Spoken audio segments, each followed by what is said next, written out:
Mahigit 100,000 pisong halaga ng hinihinalang shabu ang nasabat sa bypass operation ng Taguig PNP sa Barangay Sembo, Taguig City.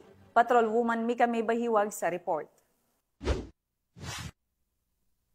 Arestado ang isang 24 anyos na street-level drug personality sa ikinasang bypass operation ng Taguig City Police Station sa Barangay Sembo, Taguig City.